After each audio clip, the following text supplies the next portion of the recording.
Good morning sa ating lahat mga kaibigan.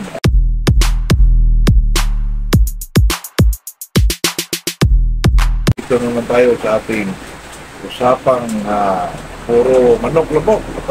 Usapang magmumanok po. Bago ako mag-umpisa mga kaibigan, shout out po na ako sa aking kaibigan na si shout out tayo kay Rogelito Serino na lagi daw nanonood sa atin.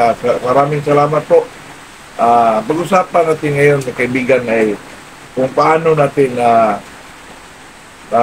gagamitin yung medyo maedad na inahin po, lalo na pag ito'y gustong-gusto natin, paborito natin, ay talagang gagamitin pa rin natin kahit medyo maedad na po. Kung hindi pa siya, kung kayo baka natatakot kayo na medyo lumiit na yung itlog, may mga na sa itlog kasi ito kasi mga inahin mga kaibigan, lalo na pag ito'y medyo may edad na, ay asahan mo na yung paminsan-minsan may lumalabas na po na hindi ho may na sa itlog po, hindi na ho gaano pariha ang laki, medyo patulis na, yung ganun ba mga kaibigan. Kaya itong paborito na itong inahin na medyo may edad na, ano ang gawin natin para mangitlog pa rin ng maayos po? Ang pinaka-the best na gawin dyan mga kaibigan, lalo na pag kumplito yung balahibo niya, pabayaan lang natin sa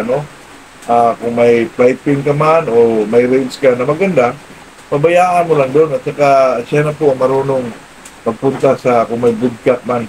Kung sakasakaling gusto nyong battery type breeding, siyempre ito namang inahin mga kaibigan, basta naman kung anuhan talaga natin ng panahon o oras na sa umaga ilabas natin, ilimbyan natin, painitan muna natin, pero ibalik natin sa kulungan po kasi ito namang inahin po, pag mahanginan sila medyo huminto ng panghitlog po, pero pwede na yun, ilabas natin ng ituklat para lang mainitan, tapos ibalik natin sa kulungan at saka pakainin natin yung mga uwil mga kaibigan, lalo na itong wheat germ.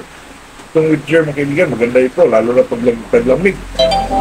Itong wheat germ kasi may lumalabas na uwil dyan mga kaibigan na maganda sa mga inahin po, maganda sa kanilang pangitlog, napaka-the best yung wheat germ mga kaibigan. Nagtanong yung medyo kaibigan natin na paano daw ang wheat germ ibigay na pellets man. Hindi naman yun, basain mo ng kunti yung pellets, ilagyan mo ng wheat germ po, yun lang naman. Mahalo yun, lalo na pagbasa. Yun lang po, at saka itong fish oil po, maganda rin. At saka pakainin mo ng itong egg white. At saka itong cod liver oil po, maganda ito, lalo na sa mga inahin na nangingitlog. Maganda po ito, lalo na sa medyo may edad na inahin, para bumalik yung medyo pagkasigla niya, parang bumata pong inahin. Yun talaga ang gawin nyo, bigyan ng wheat germ na hindi, itong araw na to bigyan mo lahat wheat germ, hindi naman. Ngayong araw na to bigyan mo ng wheat germ, sa hapon bigyan mo ng fish oil, then mag-skip ka one day na naman, bigyan mo na naman ng itong kung tinatawag nilang mga kaibigan, itong fish oil. Ikaw na lang magbigay-bagay po, pero mas maganda ibigay mo itong egg white sa umaga po. Sa hapon naman, pili wheat germ, sinabagaan, skip na naman sa sunod araw, o liver oil, ganun ba mga kaibigan. Ikaw na lang mga marunong mag-adjust po. At saka nandun na rin yung mga EDA, at saka itong pagkain nilang mga katulad ng baby po, marami ito mga kaibigan na itong integra po, para talaga sa itong successor, maganda talaga sa pagbigay ka ng ganyan, lalo na pag sinabayan mo ng wheat germ, liver oil, egg white, ay simple naman kung ang may edad ng inahin ay hindi ho maayos mag-itlog po. Yun lang ang dapat mong gawin. At saka ilagay mo rin sa umaga, ilimben mo, painitan mo, tapos balik na naman sa kulungan. Kasi ang manok ng kaibigan, pag hindi ho ito mainitan, malaspag po, okay lang kung maraming manok mo, mahirap yung ilabas, pero lalo na pag tayo isang backyard breeder, at hindi naman ilabas yung inahin sa umaga po, painitan lang. Hindi naman yun pag labas mahanginan, hindi naman itlog, hindi naman ganun. Ilabas lang ng umaga with soft touch po. Ang maarawan siya para naman siya ng vitamina sa araw. Anong tawag yung vitamina sa araw? Vitamin A ba yun? Ayun, pagkain niya, ikan mo, paligo, purga, lalo na pa pagalain niyo muna bago niyo isalang sa napakagando, kahit may edad na. Ako nga dati, doong nakuha ko kay Sir B-Boy, dumating na po ng 5 years old. Pero kung mangitlog siya, mga kaibigan, talagang eksakto pa talaga. Hindi ho, na-deform yung mga itlog niya. Yun ang ginagawa ko. Binibigyan ko ng corn liver oil, paminsan-minsan, itong wheat germ. Kahit nakakulong lang yun, magkabigan, pero ilabas ko lang paminsan-minsan para sinaga naman siya sa araw. Yun talaga kasi itong mga nag-alaga tayo ng manok, mga kaibigan. Lalo na pag inahin natin ay paborito natin.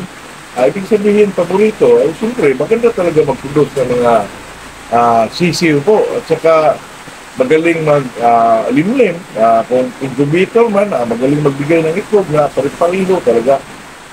Yung inahin na nakuha ko kay Sir B-Boy, mga 5 taon, kahit 6 na taon na yung makibigan, ginagamit ko pa rin. Pero hindi ko na pinalimlim po. Kinuha ko ng itlog, pinalimliman ko na sa ibang inahin. Alam mo na, backyard lang tayo. Yun lang naman talaga. Pero kahit backyard po ako makibigan, gusto ko po ng magagandang klaseng manok po kasi ang pareho lang naman ang presyo ng patuka. Doon na tayo sa magaling at saka maganda po kasi lalo na ngayon mga kaibigan, ang laban ay talagang po, very high competent po ang sa sabong po, kaya kailangan mo na purmahan kasi ang manok mga kaibigan, pag maganda ang purmahan, simple walang palo yun. Pag maganda ang purma ng isang manok, munod na yung palo na yun.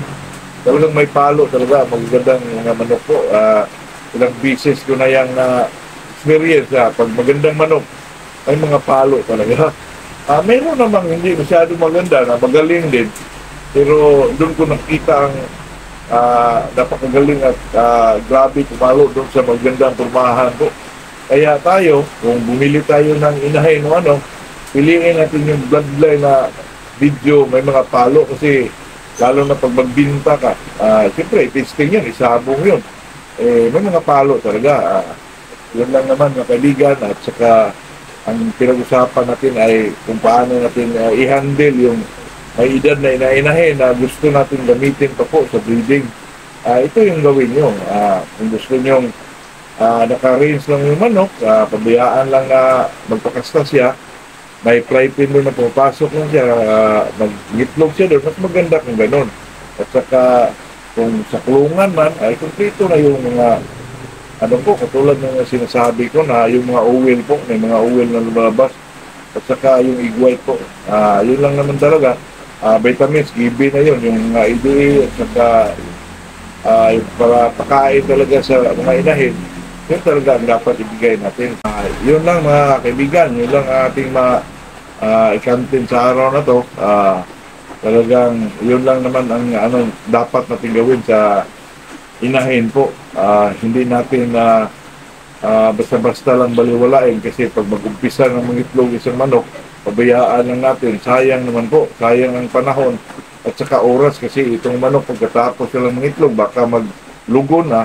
Kaya ibigay talaga natin yung best para sa kanila po. Ayun lang po, magandang umaga sa ating lahat po.